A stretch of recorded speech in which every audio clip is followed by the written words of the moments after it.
Welcome to CrossPlatform podcast, where we discuss how to solve productivity problems across platforms. I'm Augusto Pinaud, And I'm Art Gelwicks. and today we're going to be discussing a little bit about the Apple announcements in WWDC and how this impact your cross-platform world. So the first thing, was that 15-inch MacBook Air that they announced with them too. Very interesting. They even unexpectedly, at least for me, they moved the price down on the 13 inches. So that way they could put the 15 inches on that sweet spot price. So that's one thing that was interesting. The second thing that was interesting for me about that was how much everything felt not directed as an Apple user or to an Apple user, but as a Windows user. Most of the conversation, the comparisons, everything, it felt, at least to me, that it was very really directed to a Windows user. It was very interesting. They didn't talk about the phone. They didn't talk about. They keep it really. They announced that machine. They announced that the 13 inches was going to get $100 cheaper, but that was it. They really push as this could substitute your PC. It would. You're right. Uh, I watched clips of it. I didn't dig into it as deep as I normally do because it's Apple, honestly, and it's kind of sideways for me anymore. Um, but looking at the positioning, you're right. That 15 immediately kind of perked my ears up and said, "Okay, this is this is what I would consider a very interesting Windows machine." Which kind of jumped out. And things like there's something that's sticking out in my mind all the time is they're talking about how thin it is. It's the thinnest 15-inch out there. I think they said it's like 11.1 millimeters. Um, and that's almost a side conversation for me. Have we gotten too thin? Are we sacrificing too many things on laptops in this quest for skinny? Um, I have a Samsung Galaxy Book that is extremely thin. I mean, massively thin. And honestly, I'm concerned when I put it in a bag. It can get damaged. I have a client that has an LG Gram that's an extremely thin laptop. Already cracked the screen. I mean, it didn't take much effort. No. So you have those, you sacrifice battery life. I'll be curious to see what the real world specs are and things like the MacBook's battery life and all. But to see them have something in that mid-range between the 13 and it's a 17 on the upper end, isn't it? Hmm. Um, 16. okay, the 16 rather. To have something fall in that mid-range, yeah, it kind of makes sense. It's taken them a long time to get something out there, but I think it's going to be an incredibly good seller. I think it's going to be the one that people who have tried to squeeze themselves, for lack of a better term, into a 13-inch are going to find the elbow room that they've been looking for to make this a really worthwhile Right. everyday machine. And the pricing wasn't bad. I was kind of floored. I mean, they're and we'll talk about it later. They're making up the money on other machines, but on these machines, yeah, they're very Well, competitive pricing. 12.99 for really you can run with that 12.99 or 11.99 machine. That will give you 8 cores, 10 core GPU for 11.99. That's not a bad price. Not only that, it is priced for college at 90. If you get it with a Apple Card promotion, blah blah blah, it's basically $99 or 99.91 for 12 months. That's very very competitive, and it's a beautiful machine. So it will be very interesting to see what happened. But not only that, now this 13 inches with them to chip went to 999. But even more interesting for me is they keep the M1 chip now at 899. I don't recall the last time that an Apple laptop, okay, a new, brand new Mhm. laptop was that cheap, 899. My, if you ask me on my mind, I'm sure I can be proved wrong. It's 999 the bottom line. So that was very interesting. And then they announced after that they announced the education pricing, that it was $100 less, and on top of that they are giving you $150 gift card depending the machine, but up to Mhm. 150. That, I mean, for that 13 or 15 inches, that make it now a very aggressive proposition from Apple, who normally doesn't do aggressive True. proposition. That's A what I'm trying to say on that. and I think that's what kind of surprised me a little bit. My first reaction when I started looking at the design specs and everything is like, "Okay, have they set themselves up to cannibalize some of their 13 market for the 15 market?" People making that step up. But by holding that price point on the 13s down, excuse me, I don't think that's the case.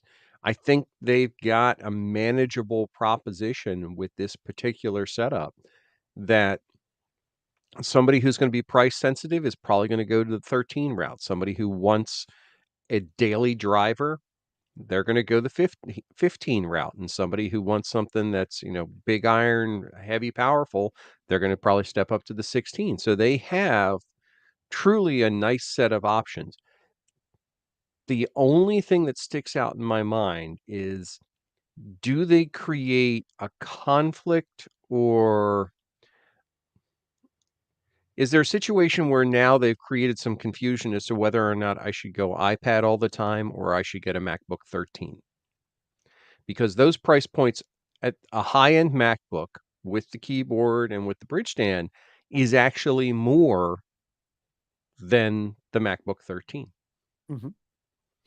And I think that, and I don't disagree with that strategy from Apple. They are really making very clear, you come and buy via budget, and then these are your options, or you can now buy via choice.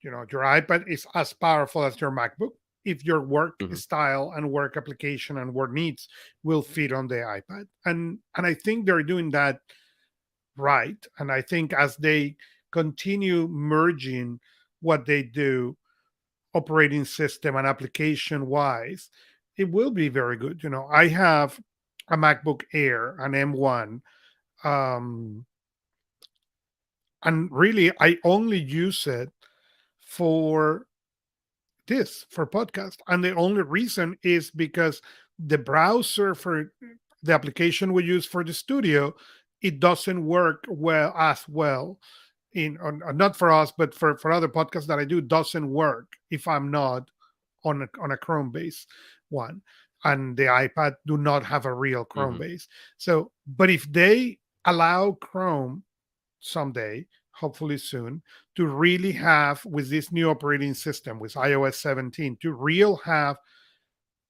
a real Chrome operating browser, that it will make Mhm. no difference between my Mac and my computer, now that they're going to allow me to connect external microphones and external cameras to the iPad. Yep. That will be a very interesting game changer, because now it's not about capability, it's going to be about preference. Do you really want that super thin machine, or do you want an iPad, touchscreen and all this? And if they make that, I think that will be a very interesting option. I don't disagree. I mean, they do have choice now, which for a good portion of the time, choice wasn't really Apple's Mhm. strong suit in these areas. Correct. You kind of took what they gave you and you said, "Okay, this is best, so I'm going to use that." I'm sorry, did that sound snarky? Uh, Oh, don't worry. I but have now I that have a set of snarky comments that I will share during the show, so you're good. but it's getting at this particular layer for the functionality. I think it's a good solution. Plus, again, I don't know if it's an intentional recognition or just a happy coincidence. because work anywhere has become so much more prevalent, it just makes sense to expand your laptop offering, to Mhm. expand that portable device offering, and to have something a little bit more usable, a little bit more screen real estate. It just makes, yeah. I This was the part that did not surprise me, but I was very happy to see it. I mean, this was to me like, oh, okay, good. They're doing something for the general populace. Right. The rest of the stuff, we'll see. But So that part was very good. Um, Sadly, this is a California joke, but sadly, this year was not the year of Rancho Cucamonga. There is a bunch of people who has joked for years when they come and they joke about how they're going to call their new operating system. Someday they may need to do Rancho Cucamonga. So far, they didn't do it, but they give us even a better joke. The joke is not originally mine, but I thought it was brilliant. And they say, "Oh, I'm so happy with the new Mac OS system." And I was like, "Why?" Well, I said, I don't understand what it is. And it's Sonoma. And I said, no, it's Sonoma. But if you put now parallels, you will be able to have Sonoma and Gomorrah on the other side, having put in Windows in the two good machines. grief. So Wow. Okay. that bad joke Okay. needed to leave my thing. Otherwise, I was not going to be happy. And with that, the entire Apple market has collapsed in the Bible Belt. Just saying. So because But they're going to figure that out now. That's going to oh be a yeah, oh yeah. problem. That joke, that meme, that meme or whatever it's called, it's going to come, and it's going That's to funny. be very very high. The other thing that was interesting was they announced this ultra chipset that is basically two M2 silicons Hmm. together. That, according to what I understood, it gives you around 192 gigabytes of memory. That's uh, Well, okay. So again, I'll go to where Apple has had its sweet spot for the longest time. right.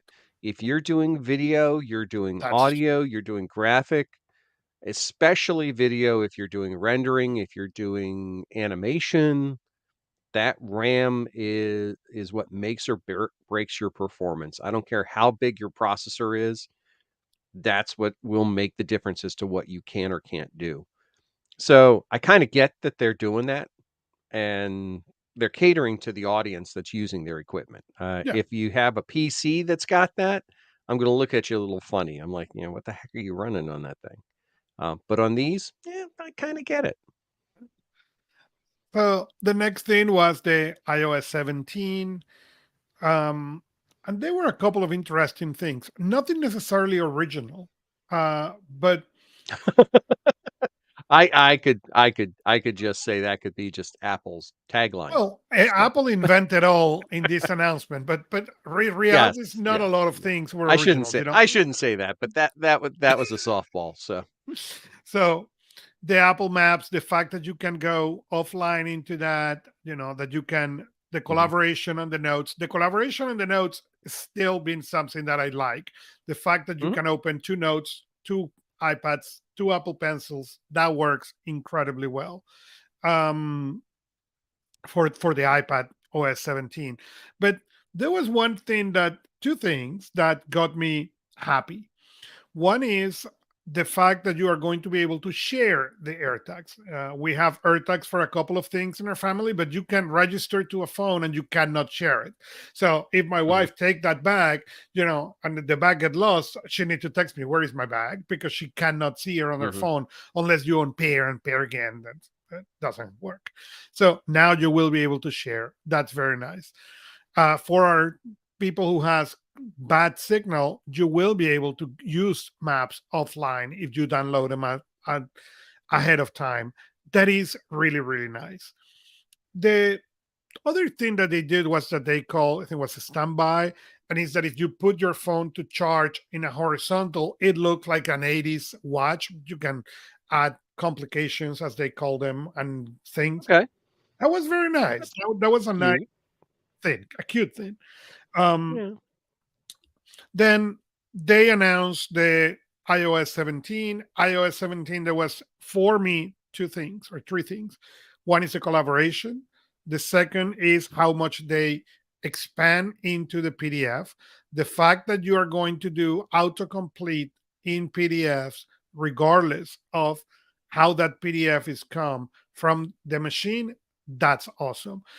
You are going to Okay. be able to get that from the school. Okay, all parents get it from the school, and we feel the Mhm. same PDF every year for every kid because they are not, you know, auto populated. Now you will be able to do that, and that's exciting for a lot of people. Yeah. And the collaboration, the expansion, that you will be able to use even better additional screens, that's very powerful. From the cross-platform perspective on that one, we are planning to try an experiment this year, and is as this evolve and gets launched, do a really cross-platform comparison on what is coming on this iOS 17 and what is coming for Android 14. And our goal is not necessarily we are better, we are worse. We are already established. We don't believe into that in this show. Okay. There are things that are done better on one or the other, but it's not that the other do it poorly. It's that just simply the implementation works better for some people Mhm. than others. That's it. But one of the things we want to really spend time is how that compares and how that affect your workflow again when you use those multiple machines. So that's something that Art and I will spend time, and we'll have probably a lot of fun. um So I am gonna jump on iOS 17 for one thing that they didn't mention, that they didn't release. And as a green bubble, I find it highly annoying that they still do not support RCS. We are not asking for much here. Everybody else has got it. It's yes, not a big deal. It's not a hard thing to do. They're just being stubborn. yes, Get off your Apple and offer RCS. And everybody will stop complaining. You can leave us as a green bubble. I'm okay with that. But just support the protocol. I mean, we're not, and if anybody's not familiar with it, RCS is a communications protocol that layers on top of text messaging to provide advanced functionality, very similar to what you have with iMessage, where you can see somebody's typing.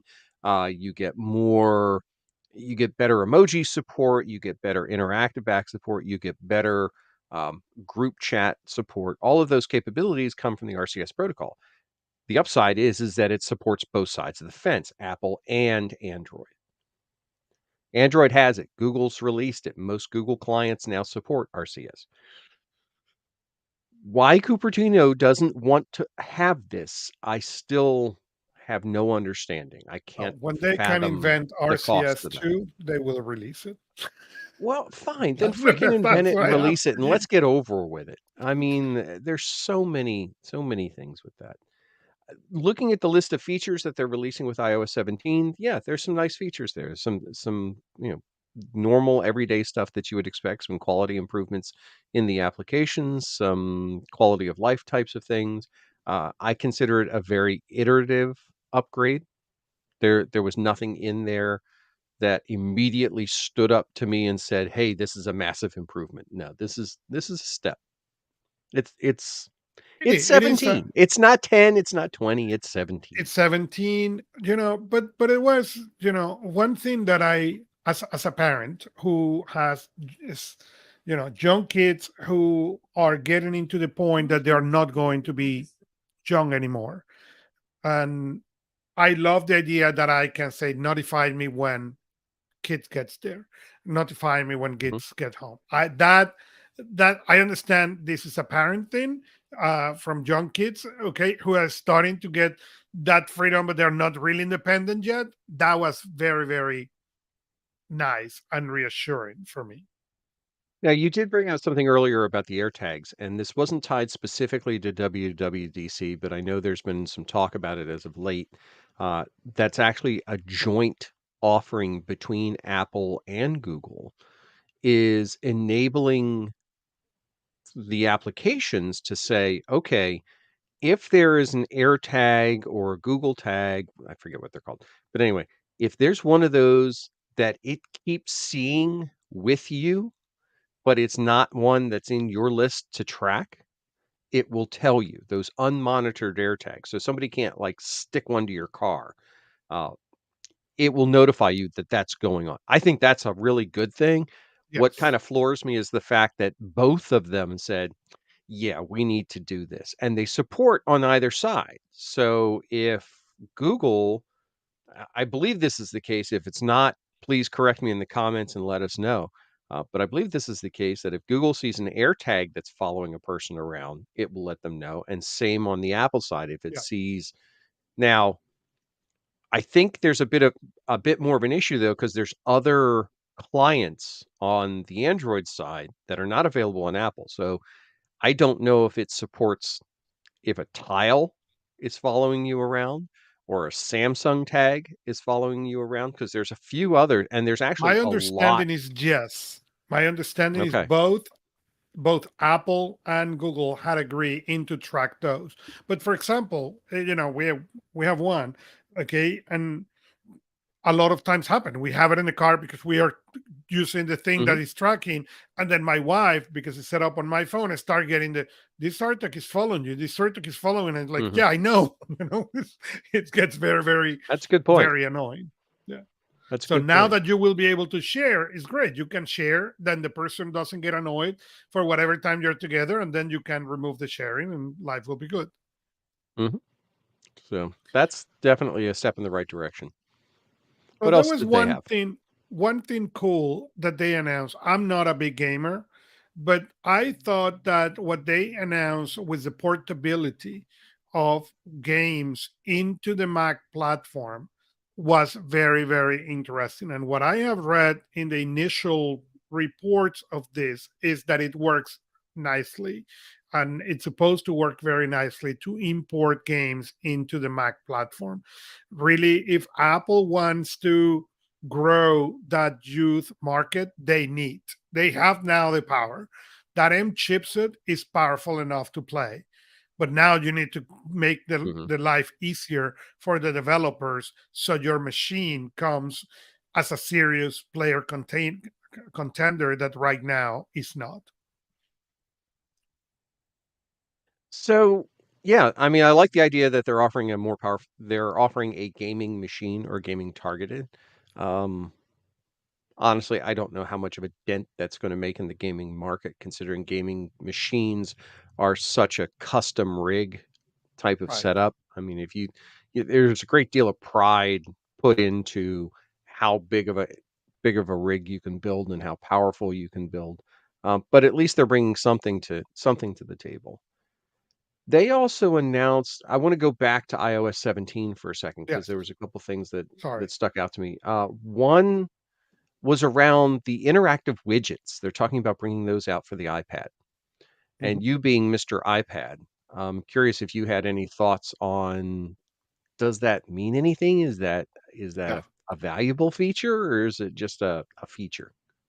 It is no, I think it is a valuable feature because right now, when you have a widget, okay, it will show you the result of the widget, but then you need to click and open the app so you can do whatever you want to do and come back. Now you will do a lot of the things directly from the widget. So, for example, we use the Amazon things around the house. So if we put a widget with all those devices, I will be able to turn them on or off from the widget, not needed to open Mhm. the application to find that. So, yes, that I think is going to be very, very nice, assuming the implementation works as well as they sold it. The other question I had was related, well, not really a question, but more of a just an observation. They kind of in passing mentioned about having uh, FaceTime with Apple TV and being able to use the iPhone's continuity camera to have use your iPhone as a substitute camera and be able to do that across with FaceTime.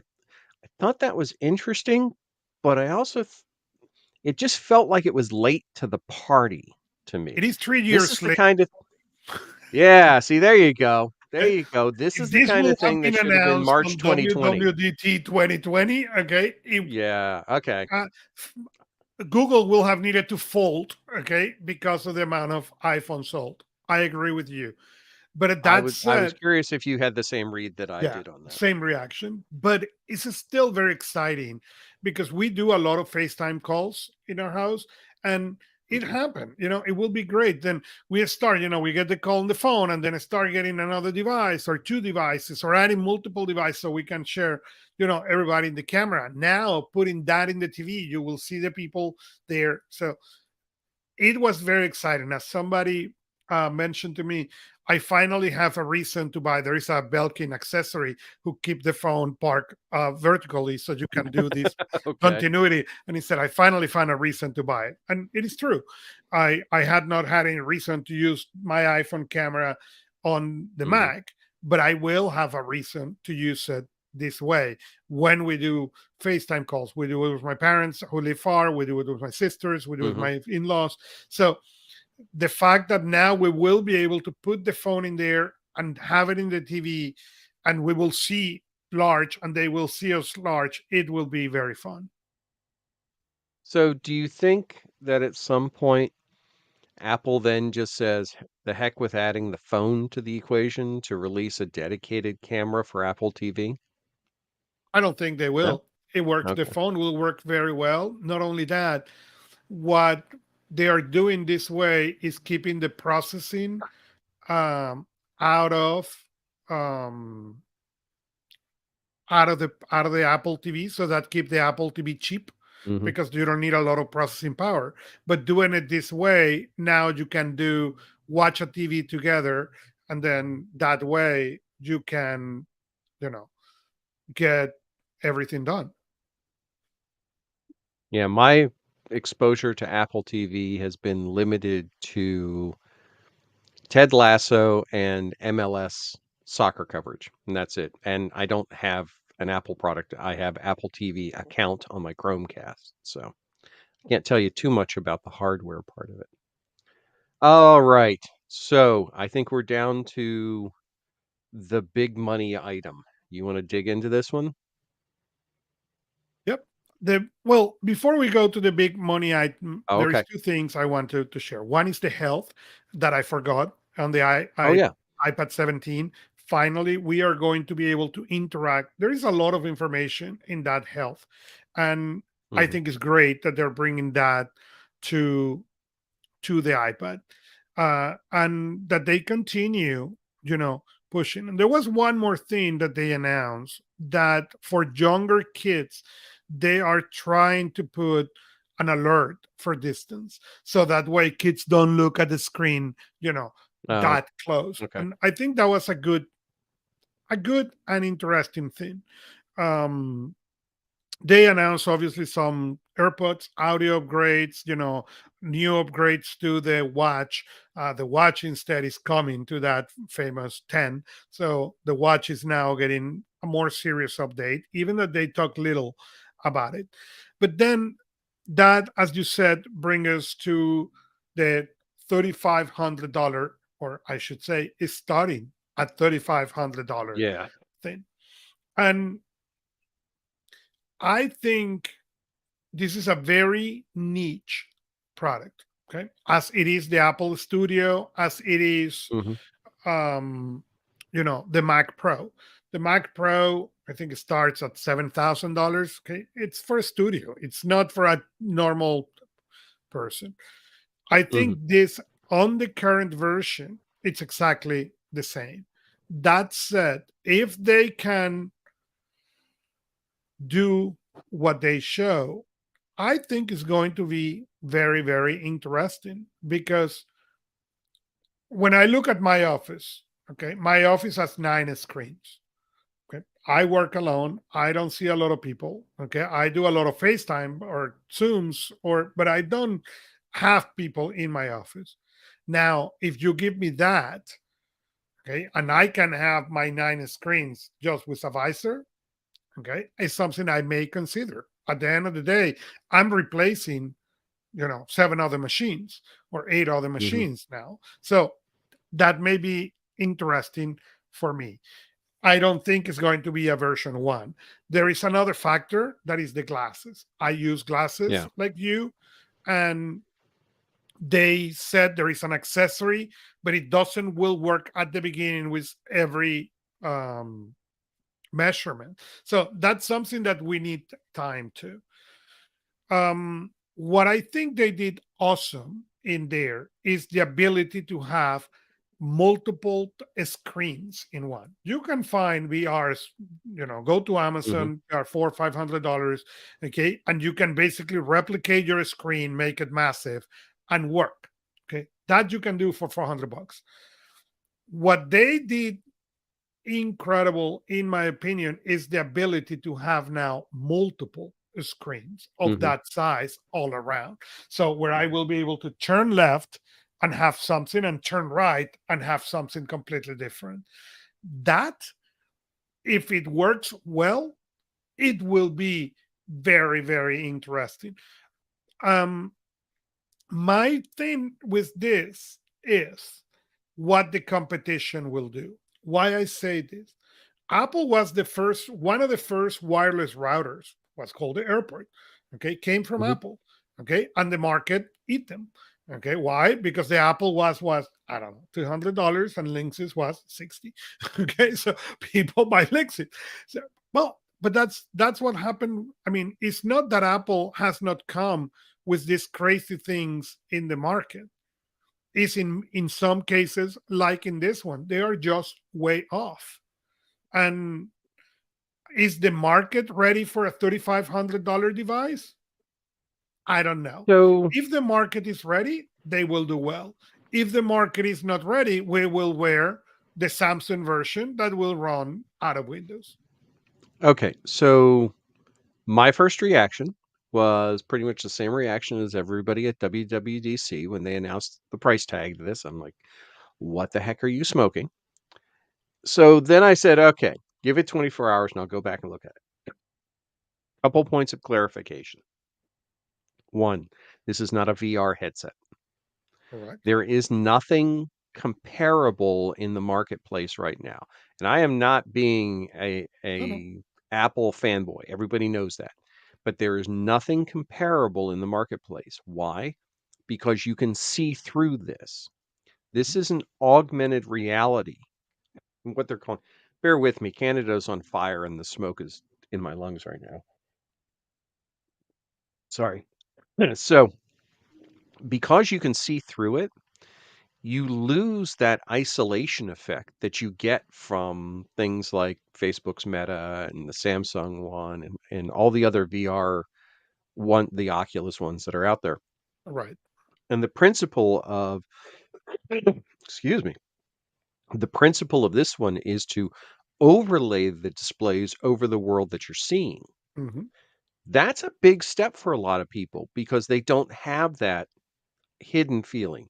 And it's one of the challenges when you wear one of those when you wear a typical AR visor and you are isolated from the world around you, it can be very uncomfortable because you don't know, is somebody walking up to you? Are you going to walk into a wall or anything like that? If you're gaming, this is a different experience. The questions that I get into with it though are how how truly VR can you get if you can see through it? Does it have the ability to go completely opaque and put you into a truly VR world? Um, it's an interesting spin on the idea. It's Hmm. going to have proponents. Oh, yeah. It also, I think, is probably 3 to 4 years away from having any sort of real practical use. And I use that for comparison, Microsoft's HoloLens. HoloLens, when it came out, there was a lot of hype around it. There was a lot of talk. I mean, they showed these fantastic demos of virtual Minecraft and things like that. It's not a consumer product. Microsoft pivoted on it and recognized that this is not for consumers. Where its value is in industry and business, specifically in industry for them, where if you're working on a system, you're working on a machine, you can actually see the schematic overlays and things. That's incredibly useful. That's not where Apple sells, though. That's not Apple's market. So I'm not exactly sure if and when this gets revised to a consumer device, who are they shooting for? Well, What's the I target? Or is I don't or know. is this more or is this more of a Google type of play? Is this more of a testing bed than it is a saleable product? Because when you remember when the Pixel originally came out, Mhm. everybody was talking about the Pixel, how it really couldn't compete in the marketplace. People wouldn't buy the Pixel because it just didn't have, but it was what pure Android should be. And they went through multiple iterations. I had a Pixel 4 for a long time. I loved it. Uh, Now, by the time they've gotten to the 7 and the 7 Pro, it's a very viable consumer product. I think that's the trajectory that something like this Vision Pro headset is going to take. It's years out before we see anything viable or practical with this type of a thing. But to me, this is the kind of testing bed that they need to get out in developers' hands. And let's be honest, this was released at WWDC, which is a developers conference. Right. It was not released at a consumer electronics show. So they're trying to see if they can get a foothold in developing these types of solutions. It would be neat to be able to have those virtual displays. Where I think having virtual displays that I can see through is if I can get it down to my glasses size. This is Right. where it has to go. And this may be generation 1 of getting to that. I don't need cameras in here. I don't need my glasses recording. But if I had data that I could pull up on these, if I had information that I could pull up, yeah, there may be value to there. There may be a lot of benefit to that. And I think there are two things that are very interesting. Apple is not calling this an AR, a visor. They're calling a spatial computer.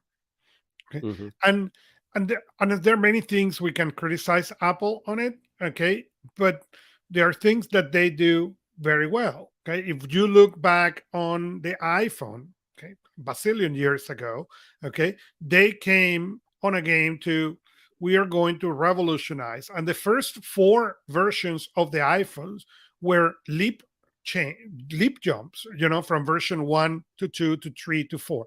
At 4 they kind of hit a zone, a flat, and they went. But the first three phones, the 1, the 2, the 3, and the 3GS, they were really leap bounds.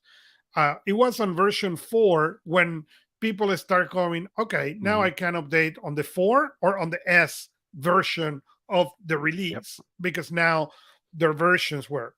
When you look at the iPad, okay, they did something very similar. Okay, the jump between the iPad 1 and the iPad 2 was abysmal. I mean, just let's introduce FaceTime. That was the camera Hmm. was the first thing. Okay, the first iPad didn't have, the front camera and many things like that. Okay, and so if what they are hinting is what they are doing, what they're trying to do is break as a laptop or as a computer, not as a visor. And Hmm. I agree with you. That's going to take 3, 4, 5 years to get to where me, will be very comfortable with it. But if you use that overlaying technology as a computer, that will be very interesting. I remember when the first iPad came, okay, and I remember looking at the benefits for me. At that time, I traveled 250,000 miles. I traveled with a bag that weighed around 65 pounds, had two laptops, Hmm. scanners, printer, everything. Okay, and I bought a super expensive junk because I needed to have, because of what I was doing, I needed to be able to get to my hotel room and have Wi-Fi. So I travel with a router. I needed to be able to print and scan and do all that. And I started looking at the iPad as an option to all that. And I had the iPad 1, the iPad 2, the iPad 3, because the leap between one and the other one was so big that it was worth it. Even it was uh, from the iPad 2 to the iPad 3 when I stopped carrying PCs with me when I travel. And I bought two iPads. And I remember to this day, the Apple guy, the iPads were still very expensive. And you know, and they were not used to people really working. Around that time, we released iPad only book and all that. And I remember when I went and bought, the iPad Mini, and I showing the guy what I do, and the guy was looking at me like, I had two heads, but I was I was basically stopped carrying scanners, stopped carrying a bunch of stuff. My bag went from a massive roller with two bags inside to a really small bag. So it was completely worth it. If you look into this current product, and I will be traveling as I used to travel. Okay, my reality has changed. I'm now in my office most of the time. But if I will travel any, and this machine can give me that, and you are telling me that I will be able to try or fly with my Google or the things and my phone, and I will be able to get to a hotel room, sit with this thing, and now work on a 60-inch screen Mhm. while I'm checking my emails. And when I do that, even if that means I will carry a keyboard with me, $3,200 is not that expensive. When I bought my first tablet PC, okay, some moons back, I'm not going to recognize the Mhm. year because that will show that I should have more white hair. Okay, but when I bought the first um, tablet PC, that was the same concept. I was a salesperson at the time, and the Mhm. fact that I could flip my screen and right on that screen, there was no iPads, there wasn't nothing. That was Microsoft technology. Okay. Mhm. That was worth for me $3,500. That was the price of that machine 10, 20 years ago. Okay. It was completely worth it because for me, the kind of sales that I do, that demonstration saved me hours of talking. And the fact that I could show and give a pen to somebody to draw their exceptional case and me being able to draw on top of that and explain it, it was completely worth it. So I don't know yet what are the cases for where this spatial computer will fit very well niche, but I guarantee you that there is going to be where this makes completely sense. So, I'm gonna go back to the fact that they released it at WWDC to the developer Yep. community who are gonna try and come up with these solutions. Me brainstorming things, I could imagine, down the road, Microsoft, Apple releasing a version of this goggle set that just basically provides a floating display for you Mhm. over whatever you're able to see, mirrored off of your phone. Yep. So your phone display is there. Just from a basic mechanics standpoint, if people are going to wander around fooling around on their phone with their head down, if you can get their head up where they can see through it and also do their interaction, I'm willing to that's a do the safety prediction. thing. I'm willing to That's a put the totally different prediction that world. Apple will invent ergonomics in maybe 3 or 5 Well, years. yeah, after every Chinese company displays and builds the same thing, and I think that's what we're gonna see next, honestly. I think we're Correct. gonna see a lot of competitive companies, come out with variations of this that are transparent display goggles. So we're Mhm. gonna see this as an opportunity if there's interest in this. If Correct. if it keeps that hype cycle. If it doesn't, nobody's gonna touch it. The, But I could see something like that having value, and here's why I say I could have value. Remember when, VR goggles first came out, one of the big hype points of it was you could watch a movie as if you were in the theater. You correct. could have this massive virtual display. Nobody watches movies that way. We're in a whole different time period than when they came out. People Correct. don't go back to the theaters as much anymore. They're starting to, but still, there's that big gap. Not as So if much. you have this thing where you can just pop this on and just wear it, and just again, that visual distance display and be able to provide that interaction, well, now you got a different conversation going on entirely. It could open some doors. I'm not holding my breath though. I think it's like I am often want to say of that lovely phrase, it's a solution looking for a problem. It is, but that's what has make Apple Apple. I mean, if we are honest, That's what a if lot of tech is. then a lot of tech is a problem looking for a solution. The other thing that I and the last thing I want to mention on this is it's important to pay attention to the name. Now, as I mentioned, they call this a first spatial computer, not a visor, not a VR, not Hmm. AR, a spatial computer. And the other thing they did, they were very clear. They called it Apple Vision Pro. And that Right. Pro, okay, has always mean two things for Apple is high end and not consumer. Is now for a target. Their MacBooks Pros are for a target. They are not their basic consumer. They're, Hmm. all they have always make that distinction. And I think this is the first product that is launched with that distinction. They, many people may miss this, but this is not at launch a consumer product. This is No, a it's pro definitely not a product. consumer product. And the concepts tied to it, their demonstrations, which they've gotten a lot of a positive response to the demos that they released at WWC for or DC for this, were focused around productivity. They were not focused around gaming or video or movies or anything like that. There wasn't the whiz bang that you would normally expect. I mean, part of their announcement release is Vision OS, which is their VR operating system that they're Mhm. going to tie to this. Supposedly, that this is going to have eye tracking to allow you to navigate through the system, It which does. it is That is fascinating. awesome. That's the kind of thing that you would need to have with this type of a tool, because I'll give you a perfect example. I am not a touch typist. If I can see the keyboard, I can type 60 words a minute. If I can't see the keyboard, I can type 12. So it's not viable for me to not have a vision connection to my interface.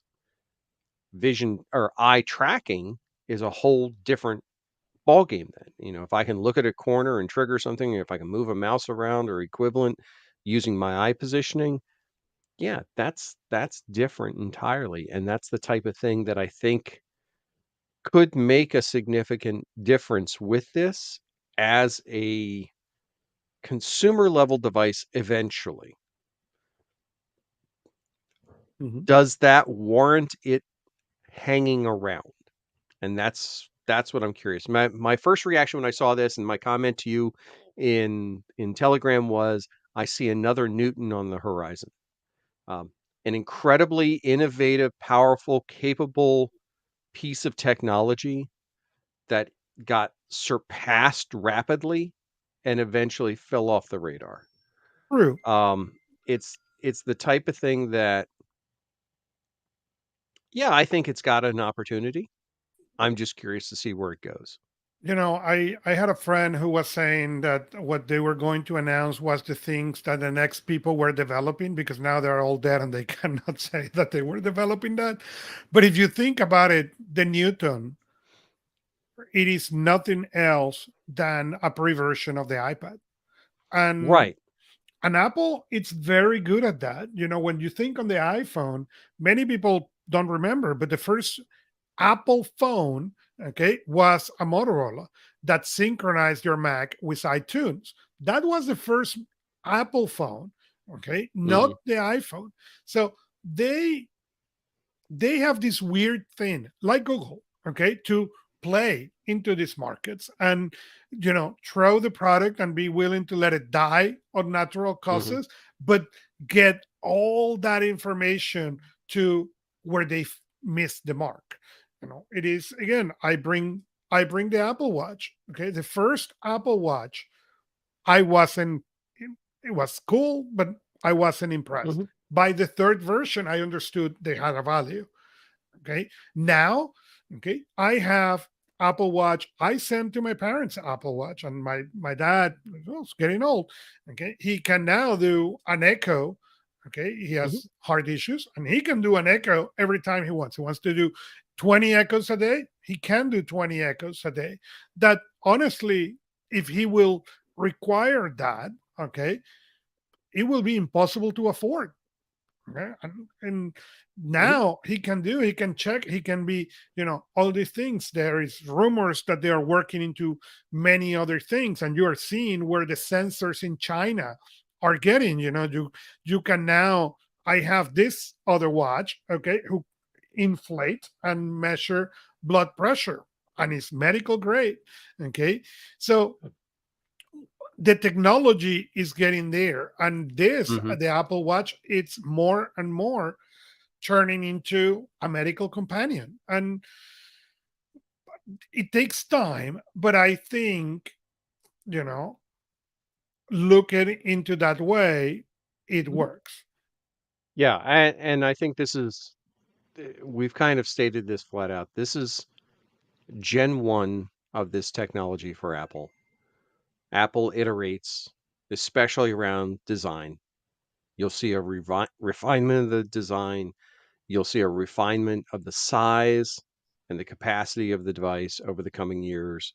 It will get smaller, it will get lighter, it will get more More user powerful. friendly. And I think that's what make it different. Is this the next Apple Watch? I'm not going to say it is. I'm going to say it's going to find its market, and it will be a small market, but a lucrative market for Apple because the people who want it will pay for it regardless. Um, will this compel other companies to step into this space? Because as we've seen, Oculus and HoloLens and others have not really pushed people into this space. They haven't they haven't found that overriding reason to drive and build in this VR AR space aside from gaming. Um, But I will think this you be just enough? hit the nail on the head. Hmm. This is one of the things that impressed me from the beginning on this announcement was the fact that this was not gaming. Actually, True. gaming was not even mentioned. No, It was no, it's not productivity. as a device itself. Having used the VR gaming headsets, I think this would make a terrible VR gaming headset. Mhm. The way it sends right now. What you would have to do is you would have to have, and I can't imagine Apple doing this, but they might, having some sort of a snap-on cover that would go over it to block you from the outside world because you need to provide a fully immersive experience. And by design, this Vision Pro headset It is will not. not designed to be immersive. It is designed to integrate with the world around you and accentuate the world around you, but not replace it. And I think that's going to be, I don't want to say struggle to find that for people to understand because everything they've seen so far has been you put on these goggles, you can't see the world, and it replaces the outside world with a new world.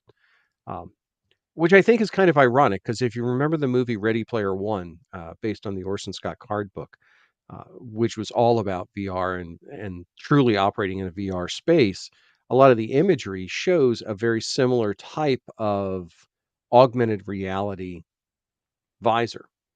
Um, Again, the difference is you could walk around wearing this thing with it turned off and Mhm. still see.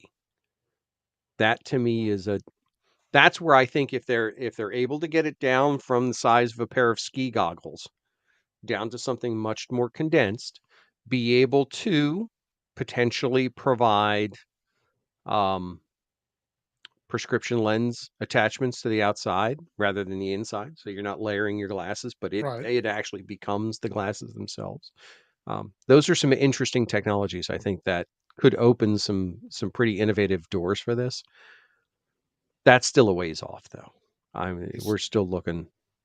It is, and we will need to see what is happening. We need to remember this is 9 months away, and right now Apple has all their ears into all these comments. What is people saying? Because at the end of the day, the reality is they have 9 months to release this product actually to the market and figure it out. What were those comments and what excite people, so that way when the actual announcement comes out and the actual product comes out, some of those features will be included that were Mhm. not even maybe considered. And again, can't state it enough. This is going to developers. Developers know they want something that's not perfected, polished, consumer ready because they want to be able to put their fingerprints on it. Mhm. So their feedback, once it's in their hands, is going to be invaluable. Yeah, I That's the agree. reason why, again, I think it's a test bed for this. I would not be shocked if it's somewhere in the halls of Cupertino, there is another version of this for consumer use Mhm. being worked on. But waiting There's for the yeah, developers to hit there's it. a I there's a agree. there's a lighter weight, lower cost, lower function variant that's waiting for this thing to establish the market and the foothold necessary to justify the other. That would not Yes. shock me in the least. No, I agree with you. But well, with this, this is a very passionate conversation. So follow us, like when where you like to listen to podcasts, like us or subscribe to us and leave us a review. Again, you can interact with us in Personal Productivity Club. So come and give us your opinion. Will you buy it? Will you not buy it? Would you're interested? What excites you about it, and or what doesn't? And as we open the discussion, are you a target for that 15-inch MacBook or not? We are Augusto Pinaud and Art Gelwicks. So see you next time on your favorite device.